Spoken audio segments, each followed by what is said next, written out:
Assalamualaikum warahmatullahi wabarakatuh. Bismillahirrahmanirrahim. Alhamdulillahi rabbil alamin wa bihi nasta'in. Wassalatu wassalamu ala asyrafil anbiya'i wal mursalin wa ala alihi wa sahbihi ajma'in. Subhanaka la ilma lana illa ma 'allamtana innaka antal alimul hakim wa la hawla wa la quwwata illa billahil aliyyil azim. Allahumma la sahla illa ma ja'altahu sahla wa anta taj'alul hazna idza syi'ta sahla. Allahumma faqihna fid din wa 'allimna at-ta'wil. Allahumma zidna ilma amma ba'd. Alhamdulillah, bersyukur kepada Allah Subhanahu wa taala kerana masih lagi diberi kesempatan oleh Allah Subhanahu wa taala untuk duduk dalam majlis ilmu yang ianya merupakan satu rezeki yang diberikan oleh Allah taala kepada kita. Jadi kita nak menyambung lagi bicara perkara yang tidak boleh dilakukan oleh orang yang di dalam keadaan haid. Pada minggu yang telah lalu telah kita membicarakan tentang hukum membaca Al-Quran bagi orang yang junub dan haid, seperti mana yang disebutkan di dalam matan Safinah ini. Wa yahrumu bil haidi 'asharatu asya'a as-salatu wat-tawafu wa massahul mushafi wa hamluhu wal lubsu fil masjidi wa qiraatul Qur'an was saumu wat talaqu wal mururu fil masjidi in khafat yalwisatu wal istimta'u baina surarati war rukbati. Kita berada pada muka surat 163. Qala musannifu rahimahullahu ta'ala wa nafa'ana Allah bi'ulumihi fi darain. Kita tengok dia punya keterangan. Menurut sebahagian ulama,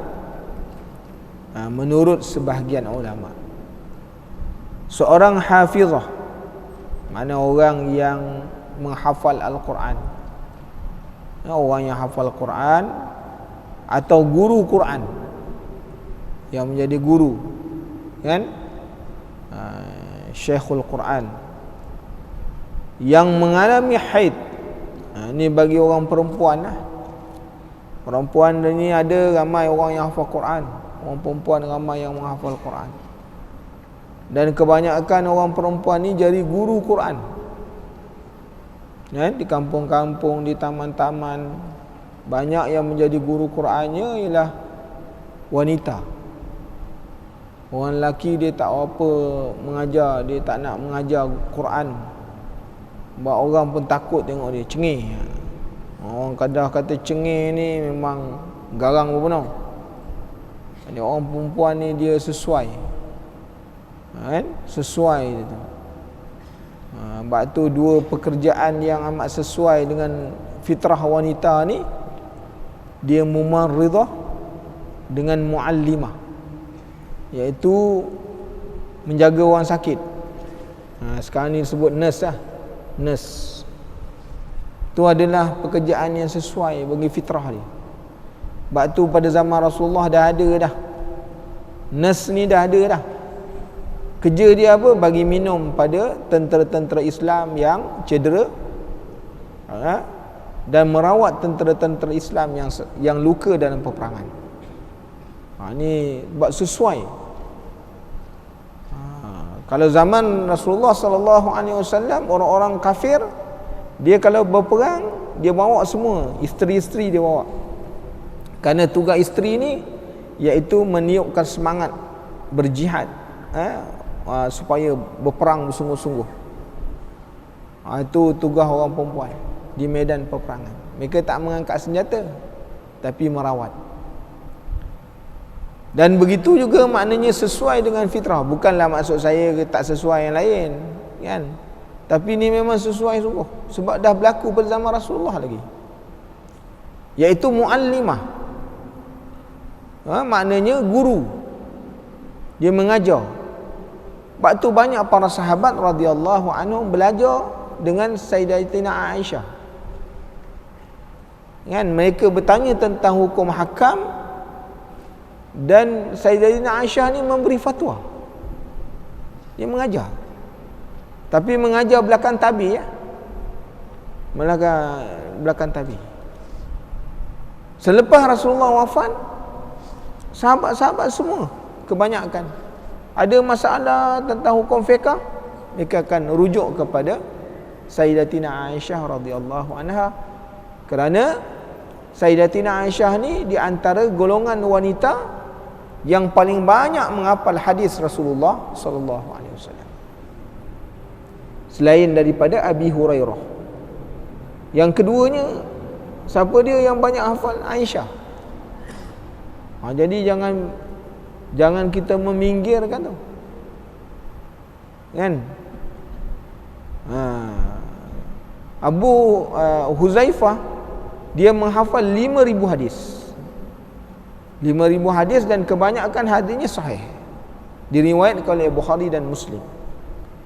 Manakala Aisyah meriwayatkan 2,000 hadis. Kita satu hadis pun payah nak hafal. Jadi hadis-hadis itu banyak yang sahih, yang diriwayatkan oleh Bukhari dan Muslim. Jadi nak menunjukkan kepada kita bahawa pada zaman Rasulullah sallallahu alaihi wasallam, perempuan itu dah berperanan. Sebagai satu contohnya, ketika mana perempuan-perempuan Madinah terdiri daripada golongan Ansar, mereka ni datang bertemu Rasulullah sallallahu alaihi wasallam nak bertanya tentang masalah hukum darah wanita. Ada? Nak tanya tentang masalah darah wanita. Rasulullah ni dia tak jawab. Bukan masalah Rasulullah tak nak jawab. Rasulullah kata bertanya kepada Aisyah itu lebih baik. Kerana apa? Ini soal wanita, tentu kalau dia menjawab, maka tak ada rasa segan, tak ada rasa silu. Jadi nak menunjukkan makna pada waktu itu Rasulullah sallallahu alaihi wasallam telah mengiktiraf kebolehan Aisyah untuk memberikan pengajaran kepada penduduk-penduduk Madinah terdiri daripada golongan perempuan-perempuan Ansar dan Muhajirin. Jadi dengan sebab itu, ini fitrah dia. Atau orang perempuan sesuai. Nak kerja-kerja lain ni tak apalah, boleh lah. Tapi dua kerja ni kan, kalau dia tidak bekerja sebagai guru pun, dia tetap menjadi guru di rumah kepada anak-anak dia. Dia tetap menjadi guru dia. Jadi tuan-tuan muslimin dan muslimat yang dirahmati Allah, jadi dengan sebab itu, menurut pendapat ulama, ini bukan jumhur. Kalau jumhur ni maknanya keseluruhan. Dia merupakan maknanya sebahagian daripada ulama mengatakan seorang hafizah, seorang perempuan yang hafal Quran, sama ada dia hafal 30 juzuk ke, dia hafal sedikit ke, dia hafal surah-surah ke, ataupun dia guru Quran yang mengalami haid dan nifas, dibolehkan untuk membaca Al-Quran walaupun dengan tujuan qiraah, iaitu membaca, kerana jika tidak dia akan memberi kesan kepada hafalannya ataupun aktiviti guru ataupun pengajaran dan guru tadi. Jadi orang perempuan dia, kalau dia hafal Quran, dia bolehlah mengulang Quran tu. Kita tak boleh lah kan. Kalau kita berjenabah tak boleh baca. Hadas besar tak boleh.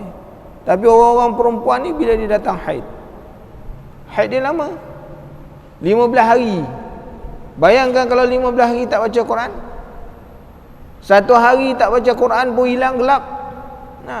Dah gelap lah kan. Baca wattin pergi wal asri kan. illal ladzina amanu wa tawasaw bil haqq wa tawasaw bis sabr. Mula watin, tapi pengakhirnya wal asri pula.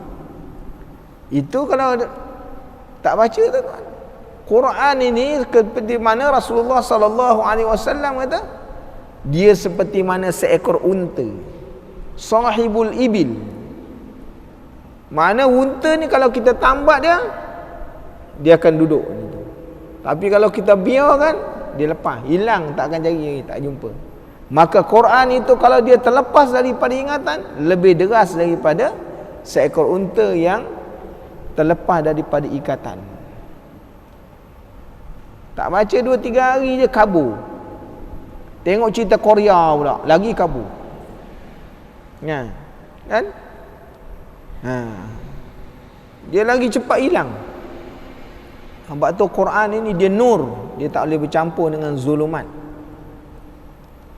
Jadi tuan-tuan muslimin dan muslimat yang dirahmati Allah. Yang keduanya, kalau dia seorang guru. Seorang guru contohnya, 15 hari anak murid tak baca Quran. Cikgu kata tak payah datang 15 hari merdeka. Merdeka anak-anak ni kalau tak mengaji. Jadi dia boleh dengar, datang mengaji. Anak murid kata, cikgu ni tak ada absent ke? Kan? Tak ada hari cuti ke, asyik mengaji je. Dia tak tahu, cikgu ada uzur. Tapi kerana dia ni guru, kalau dia tak mengajar, anak-anak murid dia akan berkeliaran, maka hukumnya harus dia mengajar. Lalu cakap nak rumah mengajar budak-budak ni. Ni kalau 15 hari ni cuti, budak-budak ni merdeka dia. Dengar je dibaca. Kan? Ada salah, jangan baca ayat, ambil potongan ayat. Potongan. Jangan baca, ambil potongan ayat dia. Jadi waktu dia uzur tu dia mengajar. Anak jiran-jiran tu, anak-anak saudara tu mengajar. Kan? Jadi tuan-tuan muslimin dan muslimat yang dirahmati Allah, ada keharusan dia. Jadi siapa-siapa yang menjadi guru Quran, ibu-ibu yang menjadi guru Quran, kalau dia tak hafal ke, atau dia bukan menghafal Quran tapi dia ni guru Quran, maka hukumnya harus. Hukumnya harus. Maka sebahagian yang lain mengatakan perempuan yang haid boleh membaca Quran jika bimbang akan lupa hafalannya kerana tempoh haid yang lama. Bak haid ni paling sedikit 1 lahzah, kan? Keluar je bersih. Pertengahannya 6 ke 7 hari, 6 siang malam. Mana 6 hari siang malam, atau 7 hari. Itu adalah yang pertengahan, yang kebanyakan biasanya perempuan 6-7 kan. Paling lama 15 hari siang, 15 hari malam. Siang dan malamnya 15 hari. Itu paling panjang. Makna kalau lebih daripada 15 hari, 1 minit, 2 minit, 3 minit, yang minit tu yang berbaki 15 hari siang malam dah habis tempohnya, itu semua istihadah. Dah kena wajib semayang, baca Quran, semua amalan-amalan tu semua dah wajib. Jadi tu tuan-tuan muslimin dan muslimat yang dirahmati Allah. Jadi maknanya bukanlah tak boleh baca Quran tu sampai tak boleh langsung. Jadi dia bila datang haid, dia duduk goyang kaki, main WhatsApp kan? Main handphone. Kalau tak nak baca Quran pun berzikirlah kan. Tu buat jadi maknanya orang perempuan ni mesti mengisikan waktu dia. Waktu dia datang haid itu jangan sampai dia tak ada maknanya amalan-amalan. Zikir tak jadi masalah. Orang yang berzikir datang haid tak jadi masalah. Jadi tuan-tuan muslimin dan muslimat yang dirahmati Allah, kan? Dan dikatakan oleh ulama Khurasan, Khurasan ni sebelah Iran lah, bahawa ada qaul qadim Imam Syafi'i. Imam Syafi'i ini dia ada 2 qaul. Ketika mana dia berada di Baghdad, dinamakan dia qaul qadim. Itu dia punya fatwa-fatwa dia ketika mana dia berada di Baghdad. Tapi apabila dia berpindah ke Mesir, mana-mana fatwa yang keluar di Mesir daripada Imam Syafi'i, dinama dia qaul jadid. Qaul jadid. Dia berbeza. Kenapa?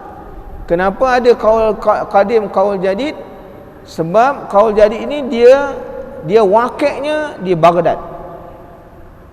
Dia mengeluarkan hukum, istimbat hukum. Imam Syafi'i keluarkan istimbat hukum-hukumnya kerana wakilnya tempat tu di Baghdad. Kerana dia punya bi'ahnya, suasananya berbeza, masyarakatnya berbeza. Tapi bila pergi hijrah ke Mesir, dan dia wafat di Mesir, meninggal di Mesir, fatwa-fatwanya wakilnya di Mesir. Orang Mesir ni lain gayanya, kehidupannya lain, budayanya lain. Jadi sesuai. Itu namanya, bila dia pindah di Mesir, namanya qaul jadid. Jadi kalau kita baca dalam kitab-kitab fiqh, kita akan jumpa sama ada qaul jadid atau qaul qadim. Jadi itu kita kena faham, tuan-tuan muslimin dan muslimat yang dirahmati Allah. Maka qaul qadim Imam Syafi'i yang membolehkan perempuan haid membaca Al-Quran. Itu ketika mana dia berada di Baghdad, dia punya qaul dia, pendapat dia mengatakan orang haid, perempuan haid boleh baca Quran. Ia sebenarnya berasal daripada Abu Thawr yang menyebutkan bahawa Abu Abdillah membolehkan perempuan haid membaca Al-Quran. Menurut sebahagian ashab Asy-Syafi'i, Abu Abdillah di sini merujuk kepada Imam Malik, bukan Imam Syafi'i, kerana beliau sendiri tidak membolehkannya seperti mana yang dipilih oleh Imam Haramain dan Imam Ghazali dalam kitabnya Al-Basit. Jadi dia pegang pada pendapat lain lah. Jadi ala kulli halnya, tuan-tuan muslimin dan muslimat yang dirahmati Allah, orang perempuan kalau dia hafal Quran, dia boleh baca Quran. Inilah yang kebanyakan dipegang di tahfiz-tahfiz di seluruh negeri, di seluruh Malaysia ni. Orang-orang perempuan kalau dia hafal Quran, waktu dia uzur pun dia mengulang Quran, dia baca Quran, kan? Jadi orang-orang perempuan kalau dia mengajar Quran, dia boleh mengajar hukumnya harus, kan? Harus dia mengajar. Kerana apa? Kerana tempoh yang begitu lama menyebabkan akan jadi masalah kepada anak-anak murid dia, kan? Jadi maknanya hukumnya diharuskan kerana ada qaul yang membenarkan yang demikian.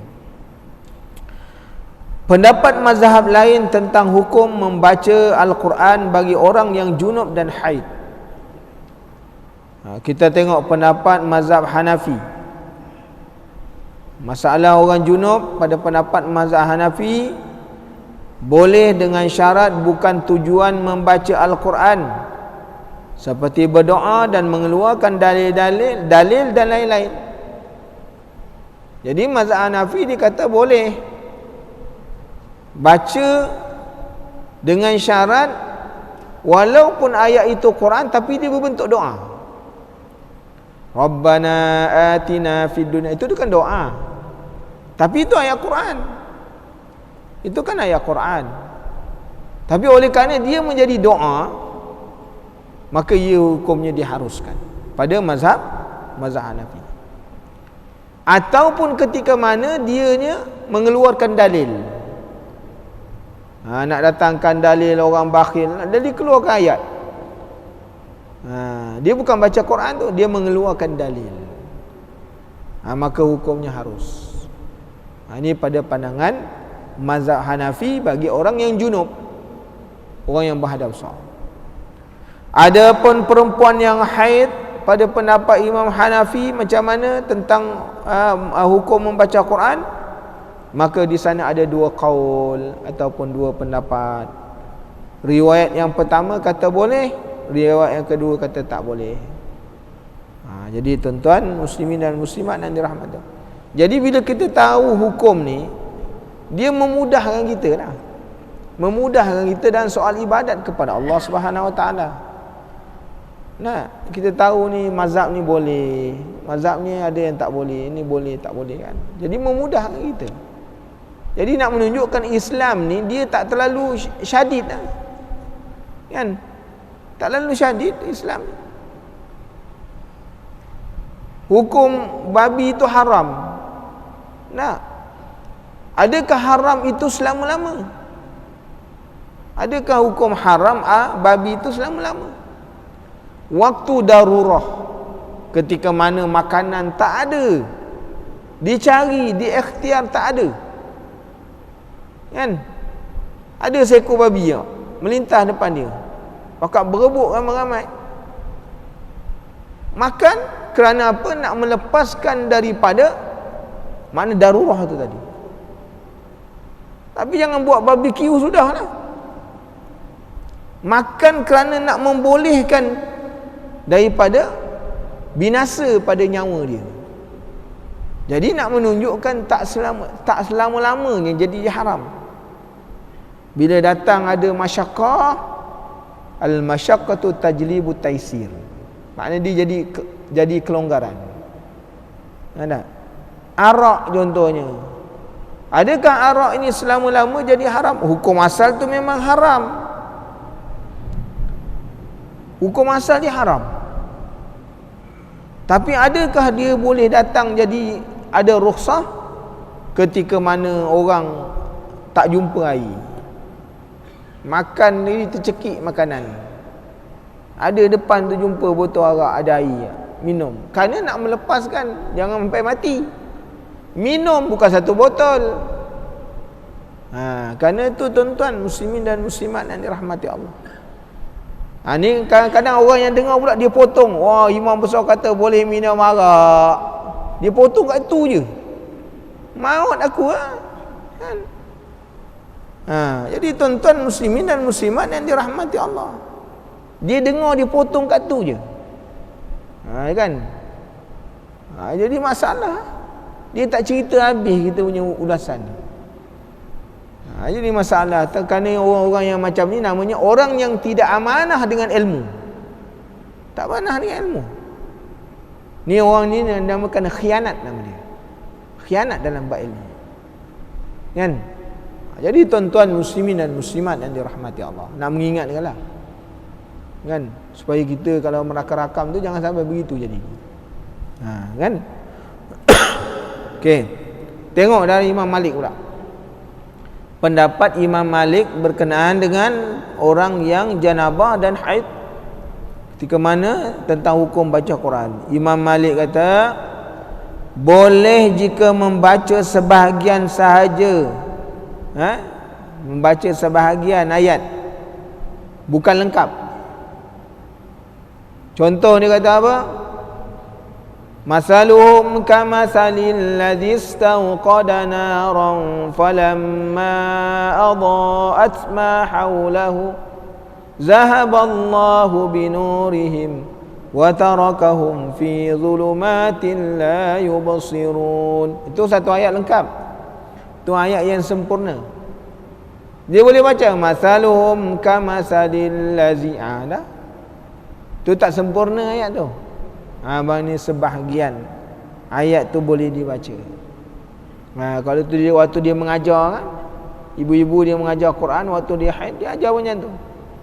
Baca separuh, jangan baca semua. Jadi maknanya ada di sana pada pandangan mazhab Syafi'i, Maliki dibolehkan. Kan? Bagi orang yang apa? Junub. Adapun orang yang haid boleh juga membaca sebahagian ayat saja, bukan lengkap. Jadi Maliki ni dia sama ada junub ke atau haid ke, jangan baca ayat yang sempurna. Kan? Manakala mazhab Hambali ni dia rigid sikit, dia terlalu ketat. Sama ada orang junub ke orang haid ke, baca Quran hukumnya haram. Separuh ke, sempurna ke, ayat tu sebagai dalil ke ataupun dia sebagai doa ke, tak boleh langsung. Ini mazhab Hambali. Jadi tuan-tuan muslimin dan muslimat dan dirahmati Allah. Kemudian hukum berdiam diri al-maqs di dalam masjid. Bagi orang yang berhadas besar mengikut mazhab. Tadi baca Quran. Ini apa pandangan ulama mazhab yang 4 dalam soal perempuan yang haid dan bagi yang berjunub yang berdiam diri dalam masjid.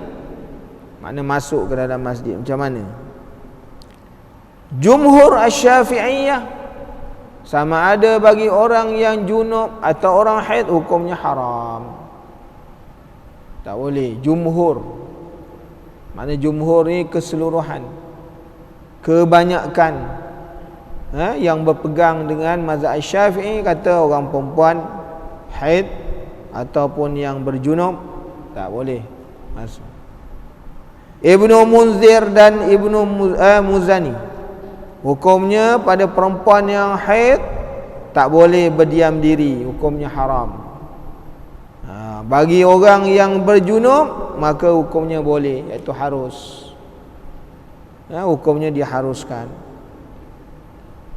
Kemudian sebahagian taifah iaitu Ahnaf daripada mazhab Hanafi, sebahagian daripadanya daripada mazhab Hanafi, haram bagi perempuan yang haid kecuali jika berada di Masjidil Haram untuk mengerjakan tawaf.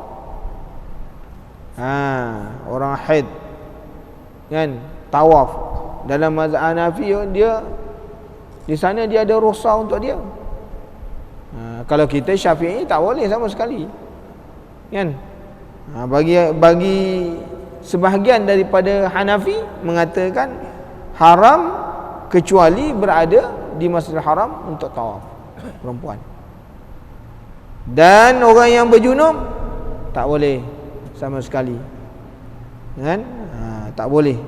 Malikiyah dua-dua haram. Mana Hambali, Hanabilah sebahagiannya membolehkan dengan syarat berwuduk terlebih dahulu dan tidak bimbang darah akan menitis. Hanabilah dalam bab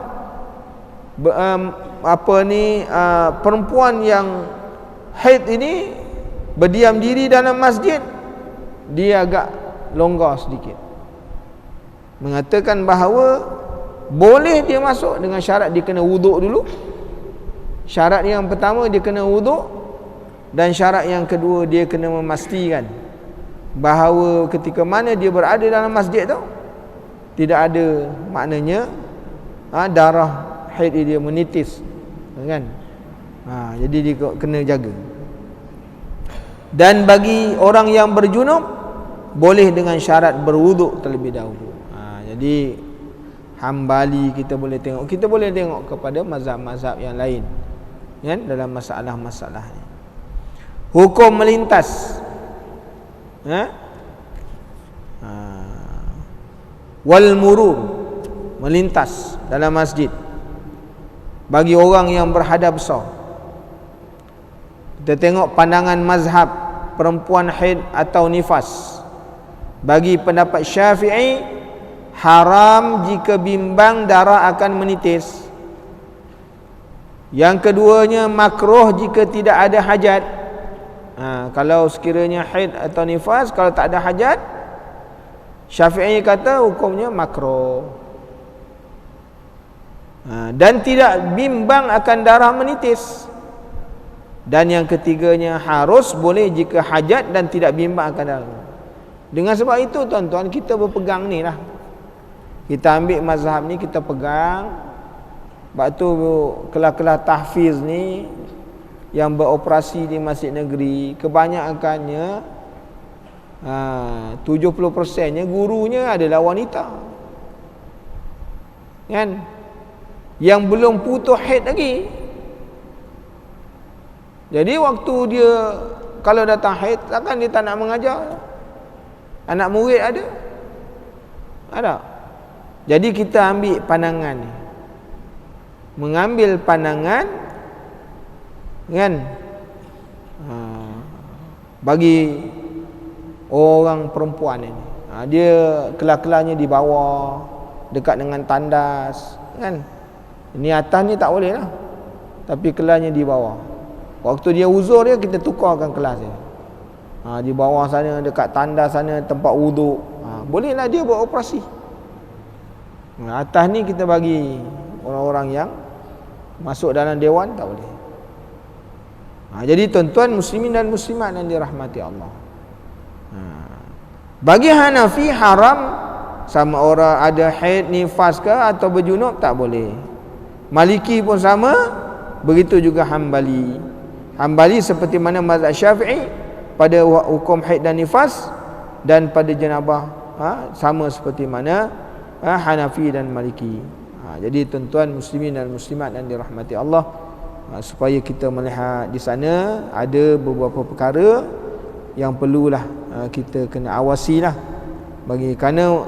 Kerana apa perempuan tidak boleh berpuasa? Kerana dia ta'abbudi. Orang perempuan kenapa datang haid dia tak boleh puasa?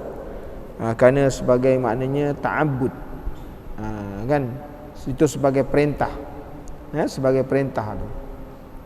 Jika ditanya kenapakah perempuan haid tidak boleh berpuasa sedangkan suci daripada hadas besar, bukan merupakan syarat sah puasa, dijawab ia adalah amalan ta'abbud yang disyariatkan.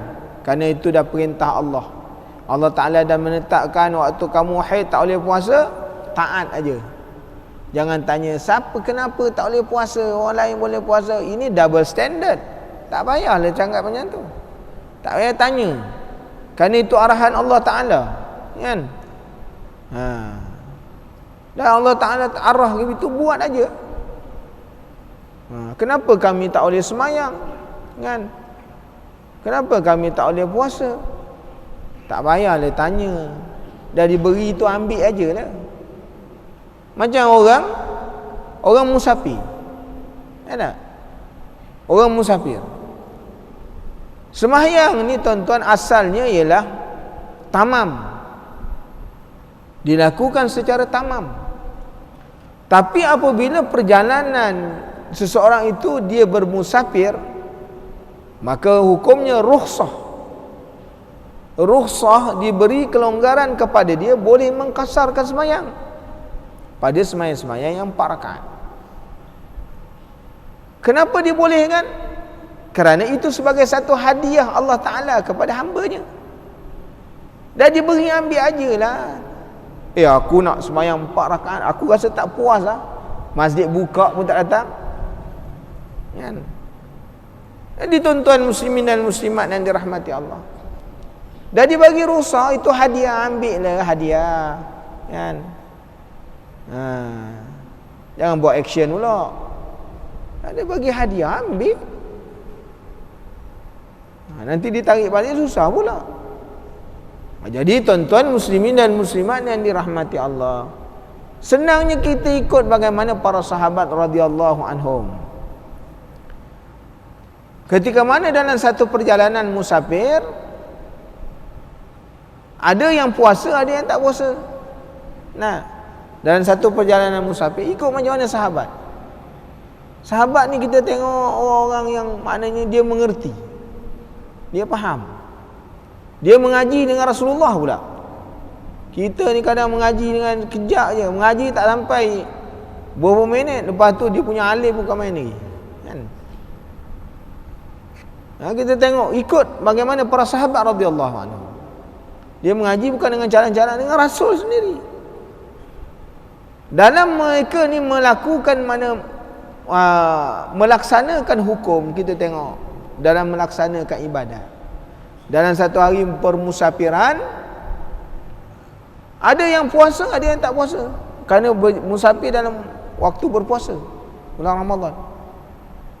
Orang yang berpuasa tak mengatakan, kita kan musafir, kenapalah engkau ni puasa? Kan kita boleh makan minum, kita musafir. Orang yang berpuasa pula, kenapa engkau tak puasa? Ni jalan semua naik kuda, naik unta, naik keldai, bukan penat sangat, puasa buat apa? Kenapa tak puasa? Bukan jalan kaki, masing-masing silent, diam. Engkau puasa tak apa, jalan. Kau mampu pun jalan. Kami tak nak puasa. Jadi begitu tuan-tuan, kita tengok orang yang macam ni, dia lebih mudah berlapang dada dalam masalah hukum, kan? Ikut para sahabat radhiyallahu anhu. Rasulullah sallallahu alaihi wasallam menyebutkan sahabat ni kan nujum, maknanya ketika mana Rasulullah dah tak ada, sahabat-sahabat ni kita kena pegang. Ikut mana yang datang daripada sahabat radhiyallahu anhum, yang buat cara kita kan. Jadi tuan-tuan muslimin dan muslimat yang dirahmati Allah, kan ada orang marah-marah macam-macam peraturan kata. Ada tadi marah, kenapa tak benarkan masuk? Dia tak dibenarkan masuk sebab dia punya suhu lebih, kan, melebihi daripada had. Kita kata tunggulah sekejap kan, kalau suhu dah, sebab dia berjalan mungkin panas, suhu akan naik kan. Dia kata ini pun tak boleh, ini dunia punya cerita. Alamak, kalau saya ada kat situ, suruh polis tembak je. Dia susah ni tuan-tuan, susah. Kenapa tak boleh masuk masjid? Kan kami nak semayang, kita kata SOP bawa tikus semayang, bawa sejadah, kan. Nak semayang pun susah. Ini dia susah ni kalau orang belajar tak beramal lah. Lagi susah kalau tak belajar. Lagi susah. Dia susah kalau belajar tak beramal, dan lebih susah kalau tak nak belajar, lagi payah. Dia beri macam-macam. Kan disebut dekat ad-dinu yusrun, agama ni kan mudah. Tapi mudah jangan maknanya sampai melecehkan. Sampai melecehkan. Jadi tuan-tuan muslimin dan muslimat yang dirahmati Allah, kadang-kadang kita jadi pening kepala. Kesian staf-staf kita yang perempuan tu, asyik kena marah aja, kan. Kita pun susah juga nak. Kita kalau tak sebab dengan Covid ni, kita pun tak nak buat macam tu tuan-tuan. Muslimin dan muslimat yang dirahmati Allah, kita pun tak nak buat. Nak ambil suhu seorang-seorang tu, tembak je rupanya kosong. Ni dah jalan, ni mayat ke yang datang ni kan? Jadi tuan-tuan, kita pun tak nak menyusahkan, tapi langkah berjaga-jaga, kan?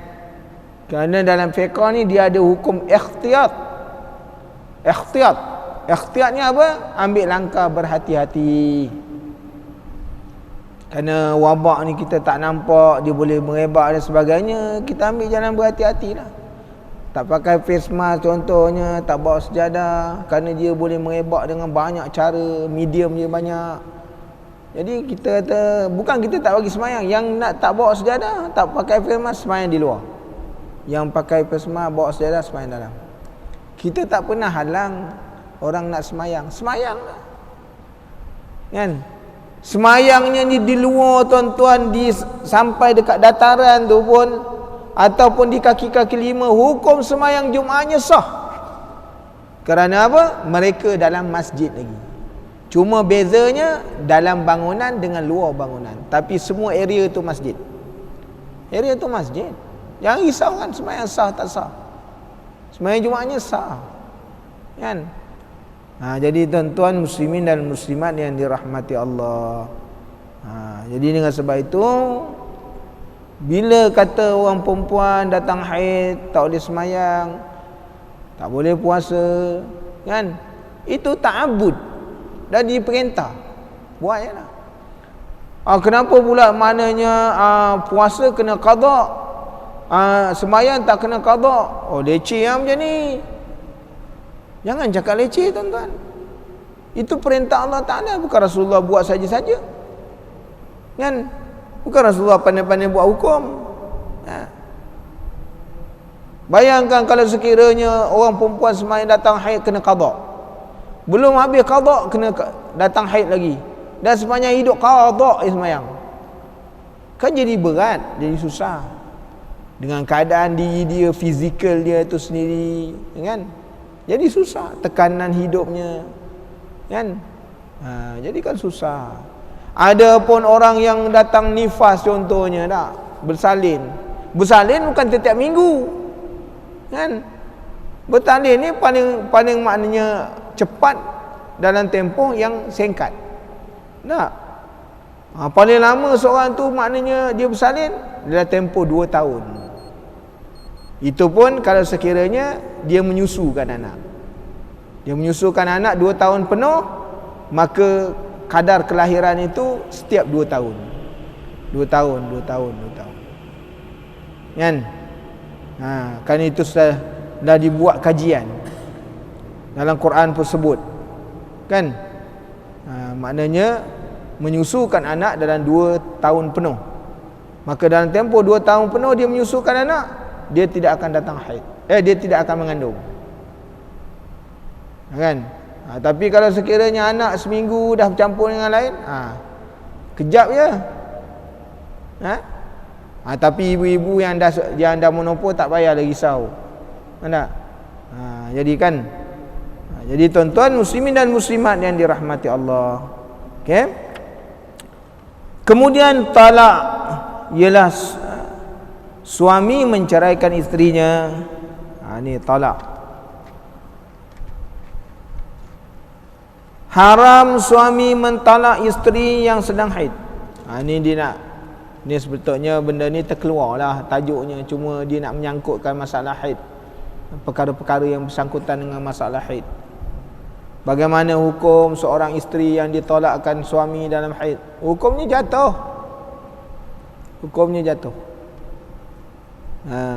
Cuma Rasulullah sallallahu alaihi wasallam ketika mana ada seorang sahabat dia mentalakkan isterinya dalam haid, Rasulullah kata rujuk balik. Kan? Rujuk balik. Jadi kemungkinan dia hamil. Dia hamil tu dia punya iddah dia lama. Sampai dia melahirkan anak. Dia nak berkahwin tak boleh. Itu menyeksa namanya tuan-tuan muslimin dan muslimat yang dirahmati Allah. Lepas tu Rasulullah suruh rujuk balik. Kalau tak nak sah, walaupun dia haid. Jadi ini kita nak berjaga-jagalah. Hari ni tuan-tuan timbul masalah banyak. Baru-baru ni saya mesyuarat fatwa. Di setiap negeri dalam Malaysia, kadar kelahiran anak tidak sah taraf setiap 1 hari 6. Setiap 1 hari 6. Itu paling sedikit.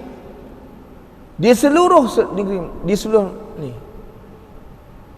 Maknanya kadar anak sah tak sah taraf setiap hari 6 kelahiran. Tuan-tuan bayangkan. Sekarang ada 300,000 anak yang tak sah taraf. Tuan-tuan, ni penyakit besar. Yalah. Sebab tu kita kena berhati-hati dah. Ada anak-anak kan? Sebab tu pendidikan perlu diberi faham. Kan? Perlu diberikan. Agama perlu dititik beratkan. Kita bimbang tuan-tuan.